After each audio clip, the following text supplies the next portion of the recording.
회복을 넘어 부흥을 사모하는 서현의 모든 성도님들에게 우리 하나님의 한량없는 은혜가 충만하시기를 주님의 이름으로 축복합니다. 저는 오늘 주신 이 본문의 말씀을 의지해서 소명을 넘어 사명으로라는 제목으로 함께 말씀을 나누기를 원합니다. 가정에서 가정으로, 또 국가에서 국가로, 세계를 향해 선교의 복음을 펼치기를 원하는 선교 공동체를 지향하는 우리 서현교회 세계 선교부 위에, 또 주님의 복음을 위해 보내는 선교사로서의 사명을 아름답게 감당하는 우리 모든 선교 회원들 위에 우리 하나님께서 천국에 예비하신 하늘의 신령한 복과 땅의 기름진 복으로 충만하게 채우시기를 주님의 이름으로 축복합니다.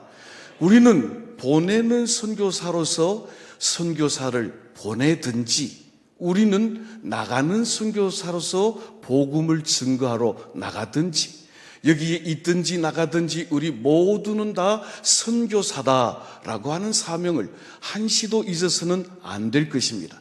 우리 옆에 있는 분들 보고 이렇게 한번 축복하겠습니다. 집사님은 선교사입니다. 선교사는 선교사인데 선교가 뭔지 알아야 선교를 할 것이 아니겠습니까?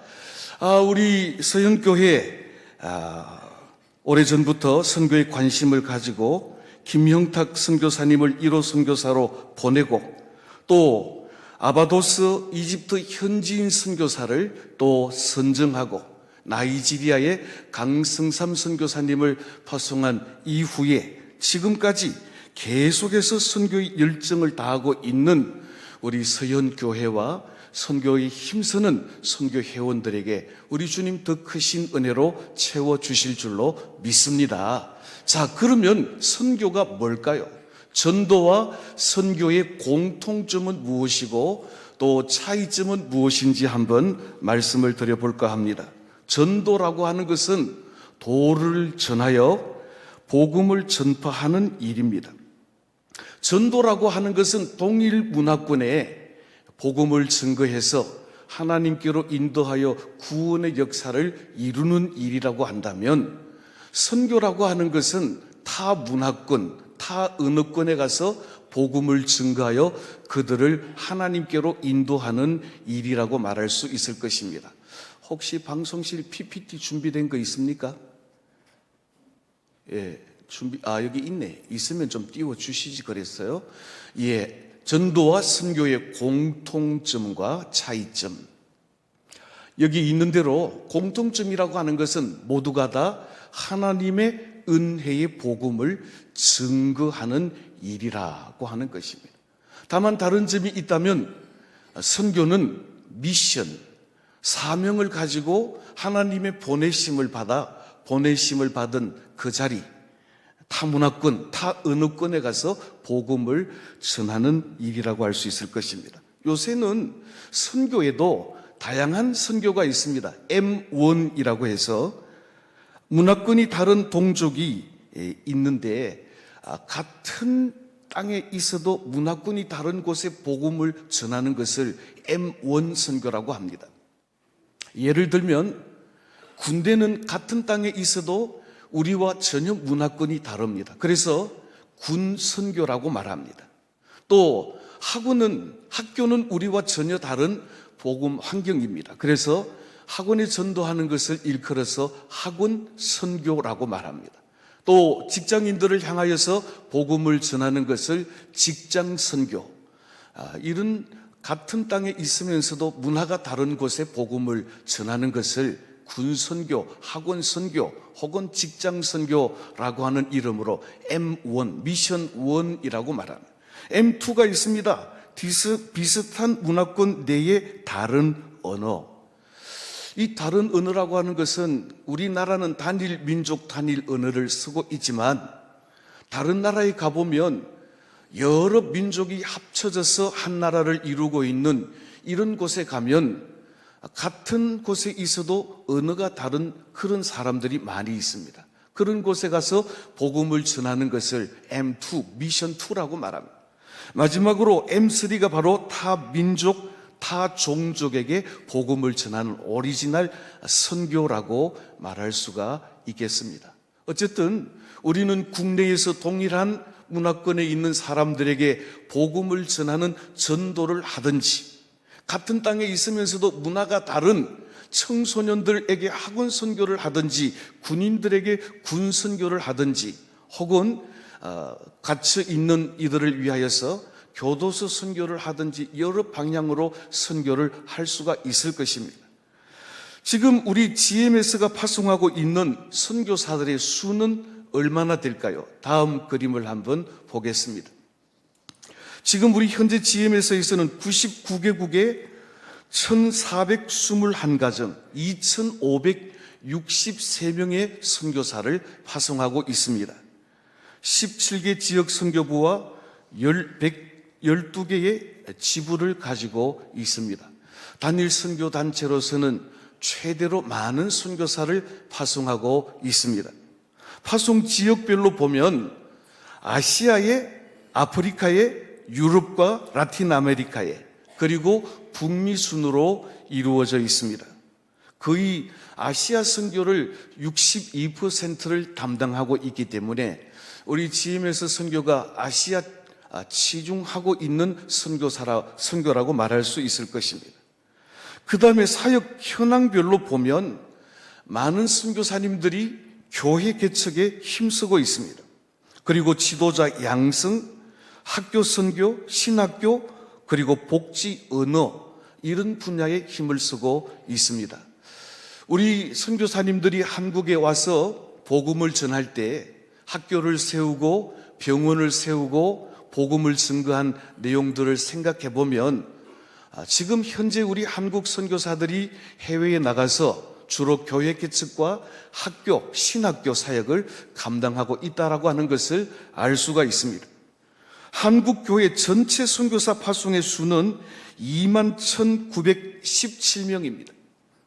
한국 세계선교협의회 그리고 한국선교연구원 공동 발표에 의하면 지금 우리 한국에서는 174개국에 21,917명의 선교사를 파송하고 있어서 미국에 이어 제2의 선교사 대국을 이루고 있다는 것을 알 수가 있습니다.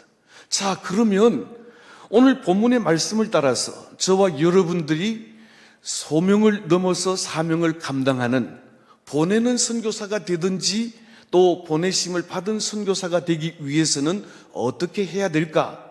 오늘 읽은 본문 19절, 20절 말씀 우리 한 절씩 교독을 하도록 하겠습니다. 제가 먼저 19절 봉독합니다. 그러므로 너희는 가서 모든 민족을 제자로 삼아 아버지와 아들과 성령의 이름으로 세례를 베풀고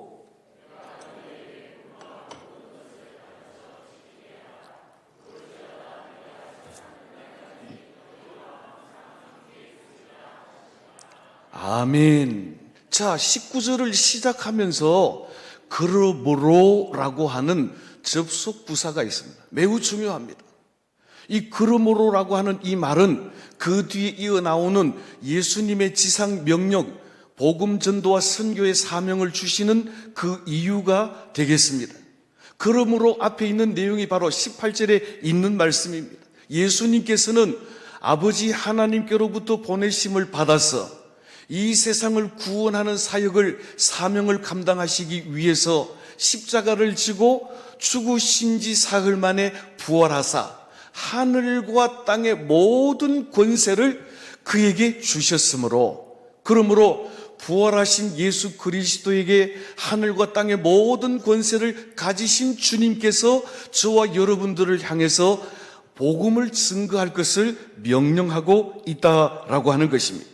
하늘의 권세는 어떤 권세입니까? 하늘의 권세는 모든 천지 만물을 창조하는 권세입니다. 창세기 1장 1절 이하에 있는 말씀에 보면 하나님이 천지를 창조하신다고 말씀하실 때 빛이 있으라고 말씀하실 때 빛이 있었고 모든 것을 말씀으로 천지를 창조하셨습니다. 이 일에 관하여서 요한복음 1장 1절로 3절에 있는 말씀을 보면 태초에 말씀이 계셨고 이 말씀이 하나님과 함께 계셨고 이 말씀은 곧 하나님이신데 모든 만물이 그로 말미암아 창조되었다라고 말씀하고 있습니다. 그렇습니다. 하늘의 권세를 가지신 우리 주님께서는 천지 만물을 창조하신 하나님이시라고 하는 것입니다. 땅의 권세는 어떤 권세입니까? 병든 자를 고치는 권세입니다. 귀신 들린 자들을 자유케 하는 권세입니다. 예수님께서 이 땅에 계시는 동안에 누구도 고칠 수 없다고 여겨지던 38년 된 병자를 고치셨습니다. 중풍병자를 고치셨습니다. 심지어는 야이로의 딸을 살리셨고 나사로도 살리시는 귀한 역사를 일으키신 주님인 것을 볼 수가 있습니다. 그런데 우리 주님께서는 하늘과 땅의 모든 권세를 가지시고 우리들을 세상으로 보내시면서 예수님께서 하나님의 보내심을 받아 이 땅에서 구원하는 사명을 완수하신 것처럼 우리들에게 이 귀한 사명을 주어 보내신다라고 하는 것입니다. 그래서 오늘 20절 말씀에 우리가 해야 할 일들이 무엇입니까? 모든 민족을 제자로 삼고 아버지와 아들의 성령의 이름으로 세례를 베푸는 사명을 감당하라고 말씀하고 있습니다.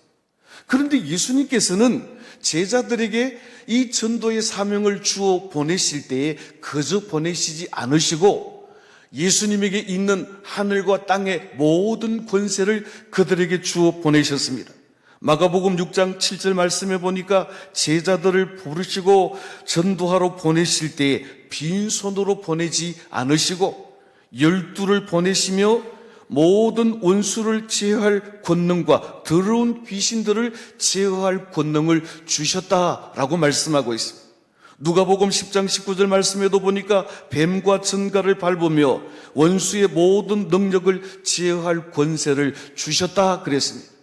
그래서 예수님께서 70인 전도대를 보내셨을 때에 그들이 전도하고 돌아와서 주의 이름으로 말할 때에 귀신들이 떨며 나가는 것에 관해서 보고할 때 예수님께서도 공중권세 잡은 마귀 사탄이 하늘에서 떨어지는 것을 보았다라고 말씀하셨습니다.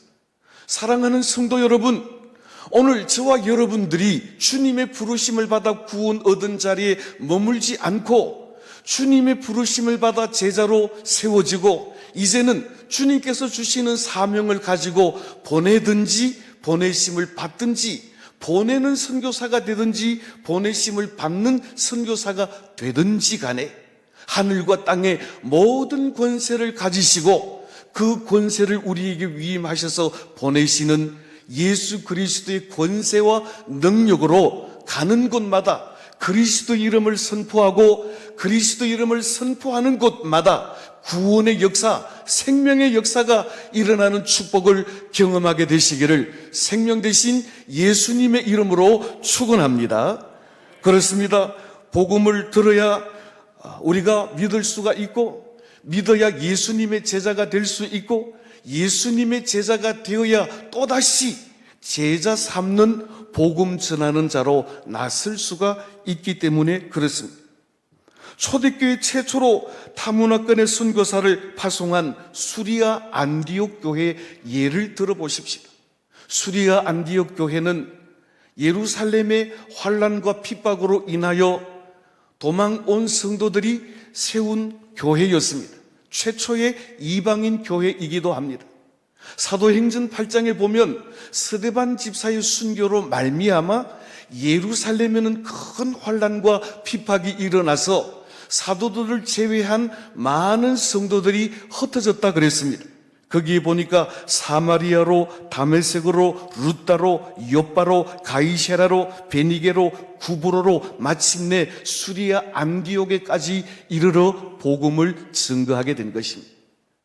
이렇게 예루살렘 교회에 환난과 핍박이 일어남으로 말미암아 본인들의 의사와는 상관없이 그 환난과 핍박을 피하여 흩어진 성도들이 복음을 전하게 된 것을 비자발적 복음 증거라고 말할 수가 있을 것입니다.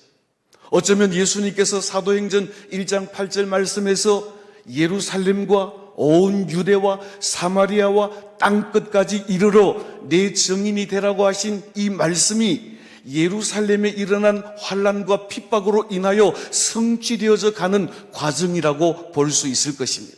어쩌면 예루살렘 교회 성도들이 너무 따끈따끈하고 너무 좋아서 예루살렘 바운더리를 넘어서지 못하고 예루살렘에 머물러 있는 것을 보시고 이 스데반 집사의 순교를 통하여서 흩어져 있는 모든 성도들이 온 유대와 사마리아와 땅끝까지 이르러 이제 마침내는 수리아 안디옥에까지 복음을 전했다 그랬습니다.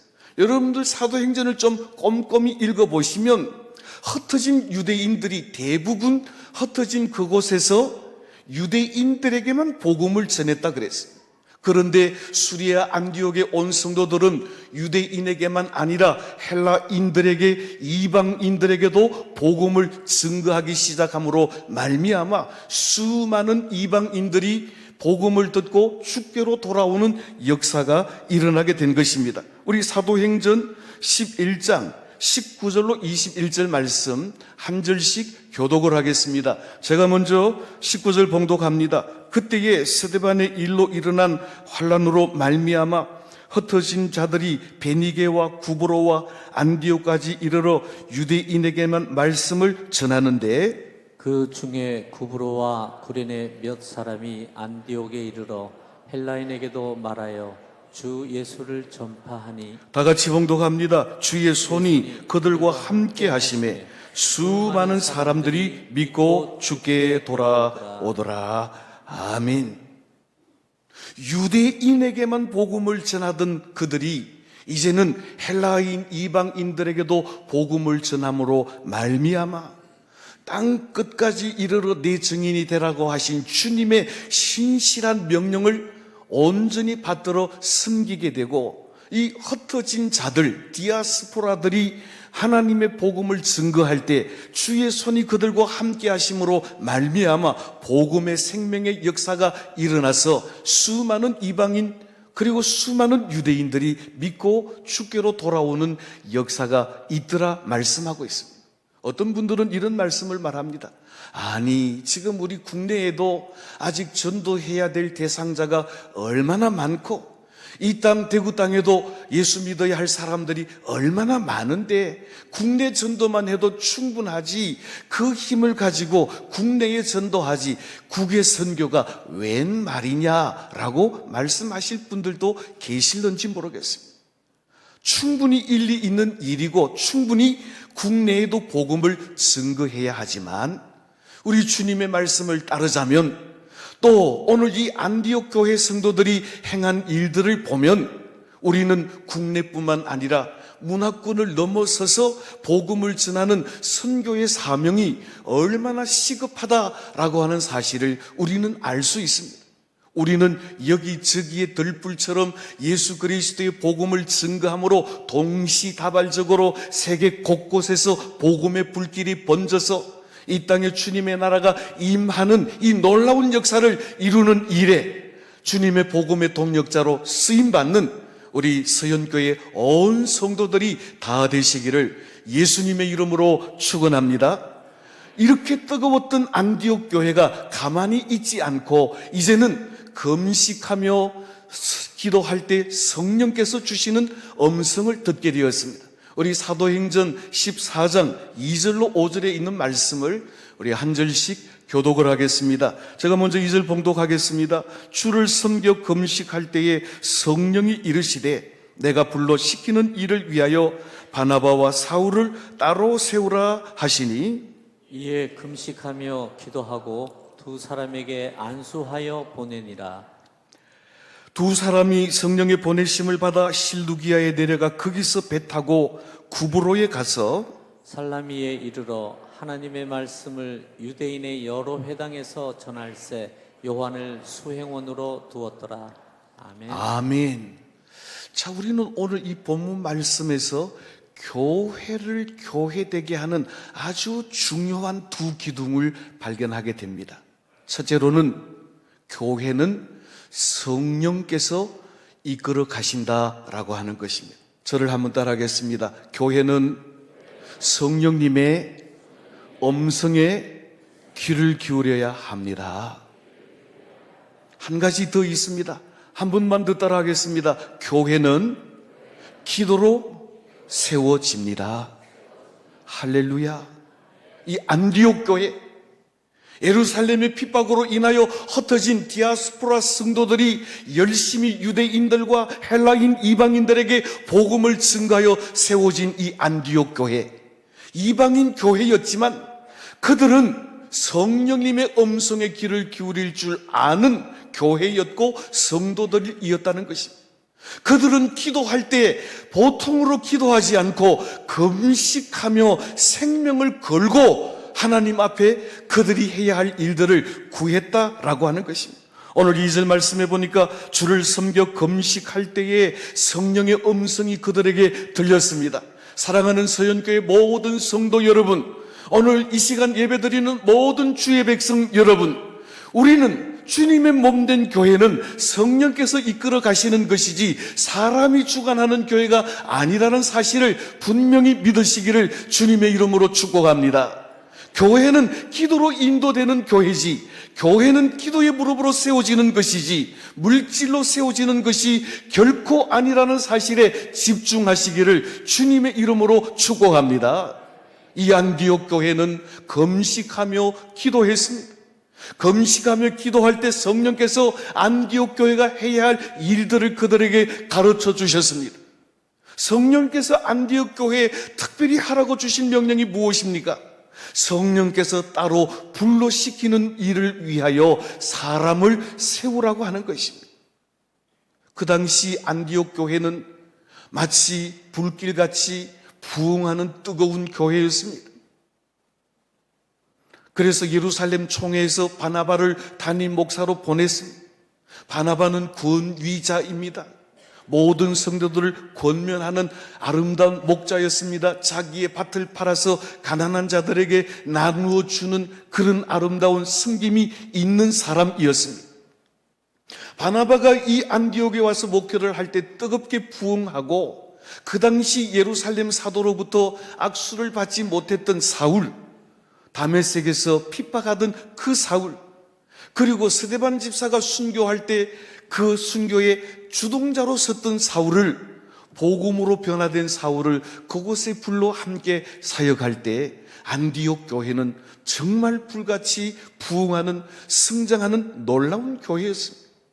그런데 참으로 놀라운 것은 성령께서는 안디옥 교회 두 기둥과 같은 바나바와 사울, 즉 바울을 따로 불러시키기 위하여 세우라고 말씀하셨다라고 하는 것입니다. 사랑하는 성도 여러분, 저는 지난주 목요일에도 올해 들어서 첫 선교사 임명식을 참석했습니다.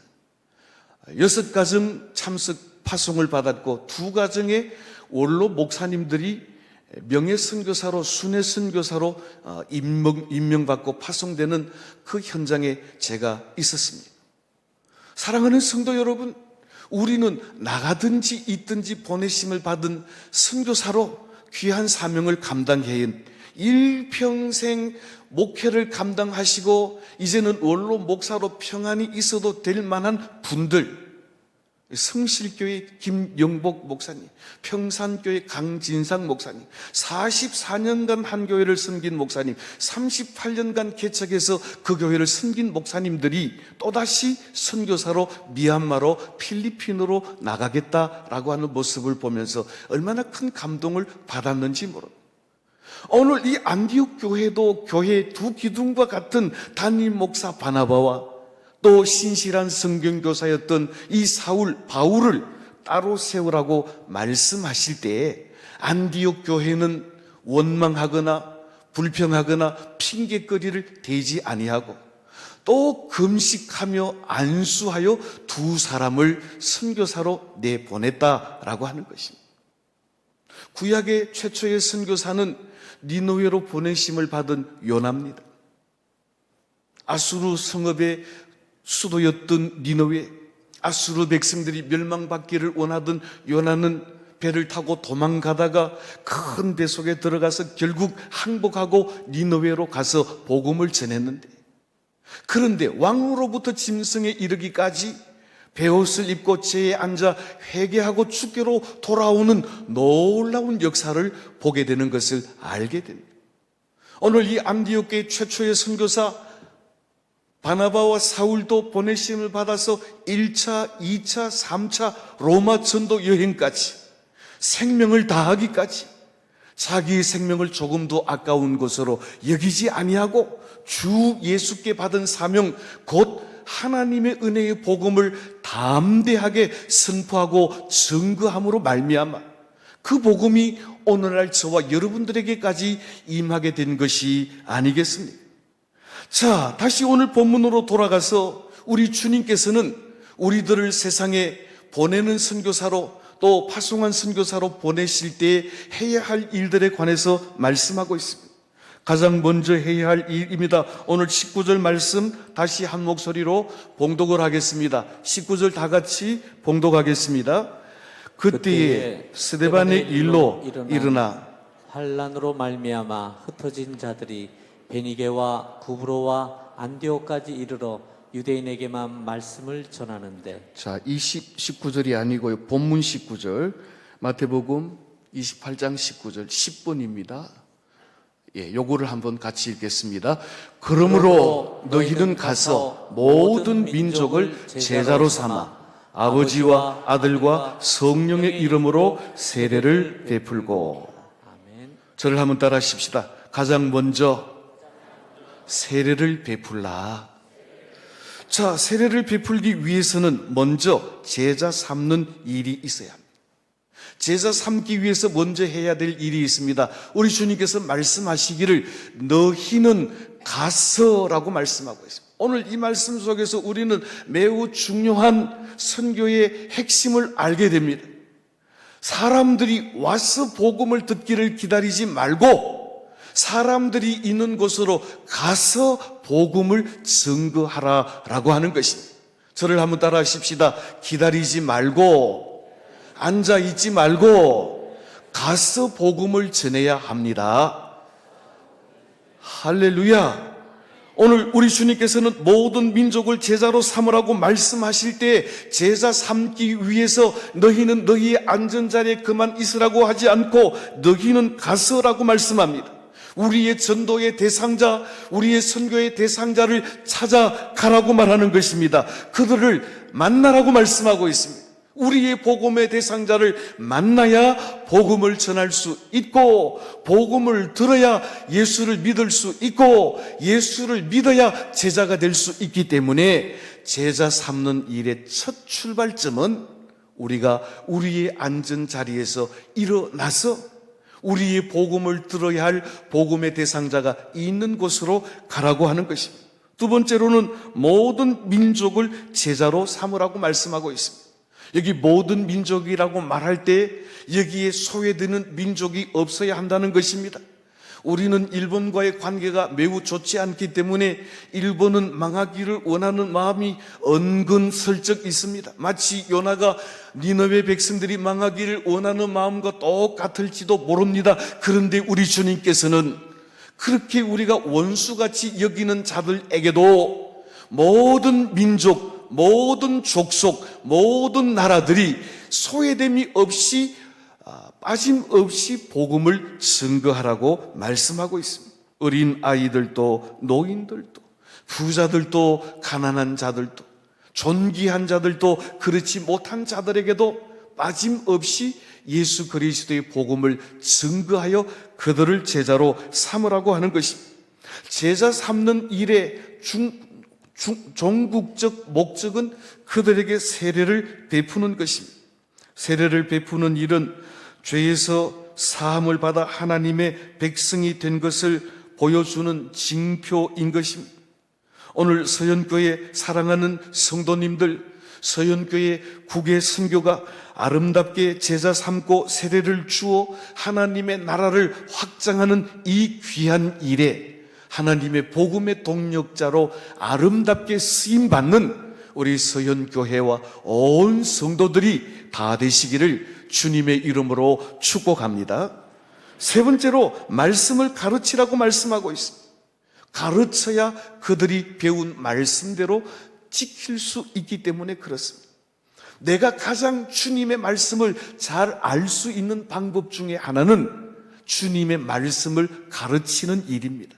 가르치기 위해서는 내가 주님의 말씀을 보아야 하고, 내가 가르치기 위해서는 가르치는 그 말씀을 깨달아야 하기 때문에 가르치는 일이야말로 가장 확실하게 배울 수 있는 방법 중에 하나라고 하는 것입니다. 그러므로 가르치는 이들은 말로만 이러이러하게 하라고 말할 것이 아니라 어떻게 하나님을 섬기는 것을, 어떻게 복음을 전하는 것을 그들 자신이 몸소 본을 보여주심으로, 사랑하는 교사들은 여러분들의 뒤를 따라오는 제자들이 여러분의 등을 보고 따라갈 수 있도록, 사랑하는 부모님들은 부모로서 여러분들이 자녀들 앞에서 행함으로 가르치는 것을 보고 주를 섬기고 복음을 증거할 수 있도록, 또 복음을 증거하는 이들은 여러분들이 전도한 새가족들에게, 또 여러분들이 선교한 그 선교지 생명들에게 똑같이 복음을 증거하는 믿음의 일꾼들이 될 수 있도록 말로서만 가르치는 것이 아니라 여러분들이 먼저 행함으로 본을 보여줌으로 가르칠 때 그들이 주님의 말씀 안에 굳게 서서 아름다운 제자가 될 수 있게 될 줄로 믿습니다. 그래서 제자 되어 제자 삼는다라고 하는 이 말이 무슨 말인가 하면, 우리가 철저하게 주님 앞에 엎드려져서 주님의 제자가 될 때 우리는 또 다른 제자를 세울 수 있는 힘과 능력이 우리에게 생겨나게 되는 것입니다. 오늘 저와 여러분들은 주님의 부르심 소명으로 말미암아 구원을 받았습니다. 우리를 부르신 주님께서는 우리가 구원 얻은 자리에만 머물러 있기를 원치 않으시고 귀한 사명, 미션, 선교할 사명, 복음 전할 사명을 우리에게 주셔서 모든 민족들을 제자 삼으라고 말씀하실 때 가만히 앉아있지 말고 복음의 대상자들에게 가서 소외되는 민족이 없게 복음을 증거하고 그들을 제자로 삼고 그들에게 아버지와 아들과 성령의 이름으로 세례를 주어 그들로 하여금 참된 제자로 삼으라고 말씀하고 있는 것입니다. 이제 말씀을 맺습니다. 사랑하는 성도 여러분, 우리는 하나님의 은혜로 만세전에 예수 그리스도 안에서 택정하심을 입고 성령님의 은혜로 부르심을 받아 소명을 받아 구원을 얻은 자리에 이르게 되었습니다. 이제 우리는 우리 구원에만 만족하지 말고 모든 사람이 믿어 구원에 이르기를 원하는 하나님의 소원을 이루어 드리기 위해서, 모든 사람이 진리 되신 예수 그리스도를 알기를 원하는 하나님의 마음을 알아서 하나님께서 보내시는 그 자리, 사명의 자리에서 귀한 사명을 아름답게 감당하는 귀한 복음의 사역자들이 되시기를 주님의 이름으로 축복합니다. 그래서 2025년 올 한 해 저와 여러분들이 평생에 바나바와 바울과 같이 나가는 선교사가 되든지, 안디옥 교회 성도들과 같이 보내는 선교사가 되든지 귀한 사명을 아름답게 감당하고 주님 앞에 설 때 잘했다고 칭찬 듣는 저와 여러분들이 되시기를 바랍니다. 마지막으로 현재 우리 GMS 선교사들의 분포를 말씀드리겠습니다. 표를 하나 보시면 지금 50대에서 60대 사이에 나가 있는 선교사님들의 수가 거의 40%입니다. 그리고 이 50대에서 70대까지 선교사의 수가 75%입니다. 그러면 나머지 이제 20대에서 40대까지 선교사의 수가 25% 정도 밖에 되지는 않는다는 것입니다. 다른 표가 하나 더 있는지 모르겠습니다. 이것은 우리 한국 전체 선교사의 연령대입니다. 63% 이상이 전부 다 50세 이상입니다. 자, 그러면 앞으로 10년 뒤, 20년 뒤 우리의 선교의 현장은 황폐화되고 사막화될 것이 분명합니다. 지금 젊은 이들이 선교사로 지원하는 일들이 너무나도 약합니다. 그러면 이런 때에 우리는 어떻게 선교해야 할까? 몇 가지 방안을 말씀드리려고 합니다. 새로운 선교의 방향입니다. 첫째로는 새로운 선교의 패러다임이 필요합니다. 목사 선교사에서 평신도 전문인 선교사가 적극적으로 나가야 합니다. 우리 교회에 벽돌 공사를 하시는 장로님이 계신데 저희 교회는 서부 아프리카 라이베리아, 여기는 나이지리아, 우리는 라이베리아에 선교를 하고 있습니다. 거기 약 2만 평의 선교 부지에 학교, 은혜 학교, 그레이스 스쿨과 그레이스 클리닉과 또 장애인 학교 등등 여러 가지를 하고 있는데 장로님이 그곳에 가서 벽돌을 쌓는 일로 선교 봉사하는 일로 한 일주일 다녀오셨더니 선교사님들이 너무너무 반가워하고 고마워하는 것을 보게 되었습니다. 자, 이제 나는 할 일이 없다고 생각하기 이전에 여러분들이 교사로 섬기셨든지 또 이 미용 봉사를 하는 분이든지 간에 여러분들이 가진 전문 분야를 가지고 이제는 은퇴 이후에 선교지로 나가서 전문인 선교사로 섬길 수가 있는 것입니다. 지금 선교지에는 이런 전문인 선교사를 절실하게 필요로 하고 있습니다. 두 번째로는 싱크탱크 선교 전략이 필요합니다. 시대가 많이 바뀌었습니다. 저는 이 라이베리아에 가서 보고 어린 아이로부터 노년에 이르기까지 다 핸드폰을 하나씩 들고 있는 걸 보고 깜짝 놀랐습니다. 우리 같은 이런 스마트폰은 아니지만 그러나 그들도 다 핸드폰을 가지고 있습니다. 정보에 매우 민감하고 정보에 매우 빠른 것을 알 수 있습니다.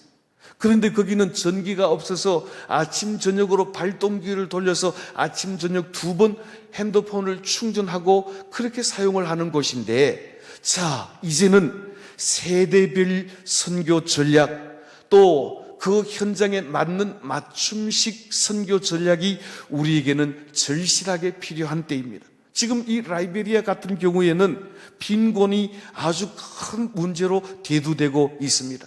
교육의 문제가 아주 큰 문제로 대두되고 있습니다. 이제는 미국에 가서 은퇴하고 돌아온 은퇴 세대들이 자기 고향에 돌아와서 집을 짓고 부유하게 살고 있지만 그 이후에 대부분의 많은 국민들은 하루에 한 번밖에 음식을 먹을 수 없는 고통스러운 시대를 지나고 있기 때문에 그들에게 꼭 필요한 것이 무엇인가를 알고 선교지에 맞는 적합한 선교 전략을 연구하는 것이 우리들에게 필요하다는 것입니다. 무엇보다도 우리에게는 차세대 리더 양성이 필요합니다. 제가 학생 시절만 해도 선교 한국이라는 큰 집회가 열려서 그때 강사로 오시는 분들은 선교사로 나갈 사람들을 손들으라고 해서 억지로 혹은 10년 단기 선교사로 갈 사람들을 작정하기도 했는데 지금 조금 전에 말씀드린 것처럼 대부분의 선교사들이 50대 이상이고 앞으로 이 선교지 나갈 젊은 선교사가 없다는 것이 우리의 큰 약점이요 아픔이 아닐 수가 없습니다. 이제 우리의 다음 세대들이 우리 뒤를 이어서 선교지에 가서 복음을 전할 수 있는 4세대 리더를 양성하는 일이 매우 중요한 일이라고 하는 것입니다. 마지막으로 지역 분권화의 선교 전략이 필요합니다. 사랑하는 성도 여러분, 선교사들이 교회 파송을 받으면 늘 교회 눈치를 보게 되어 있고 또 GMS 선교사들은 GMS 세계 총회 선교의 눈치를 보게 되어 있습니다. 선교사님들이 파송한 그 교회의 물질 후원에 얽매이지 않고 마음껏 복음을 증거할 수 있도록 선교사들에게 많은 재량권을 주는 일들이 오늘 우리에게 더욱 필요하다라고 하는 것입니다. 사실 아프리카에 한번 나가보는 일이 쉬운 일은 아닙니다. 아프리카에서 복음을 증거하시는 선교사님들이 어떤 아픔이 있는지 어떤 필요가 있는지 우리는 다 알지 못해서 기도로 물질로 후원하지만 선교사님들에게 가장 필요한 것들을 채워주는 것이 보내는 선교사들이 감당해야 할 일이 아니겠습니까? 다니엘서 13장 12장 3절 말씀해 보니까 많은 사람들을 옳은 대로 돌아오게 한 자들은 하늘의 별과 같이 빛나게 해주시겠다고 약속하고 계십니다. 또 디모데후서 4장 8절 말씀에 바울 사도는 내가 달려갈 길을 마치고 믿음을 지키고 또 사명을 감당했으니 나를 위하여 의의 면류관, 생명의 면류관이 예비되었다고 선포하고 있습니다. 그런데 더 놀라운 것은 내게만 아니라 주의 나타나심을 사모하고 이 사명을 감당하는 모든 이들에게도 의의 면류관, 생명의 면류관이 예비되었다고 우리에게 선포하고 있습니다. 오늘 선교 헌신 예배를 드리는 사랑하는 서연교회 성도 여러분, 우리는 나가는 선교사가 되든지 보내는 선교사가 되든지 우리 주님께서 모든 민족에게 가서 복음을 증거하고 아버지와 아들과 성령의 이름으로 세례를 주고 주님께서 분부한 모든 것을 가르쳐 지키게 하라신 이 말씀을 붙들고 귀한 사명 감당하심으로 주님 앞에 설 때 잘했다 칭찬 들을 뿐만 아니라 의의 면류관, 생명의 면류관을 받아 누리시는 복된 성도들이 다 되시기를 생명 되신 주님의 이름으로 축복합니다.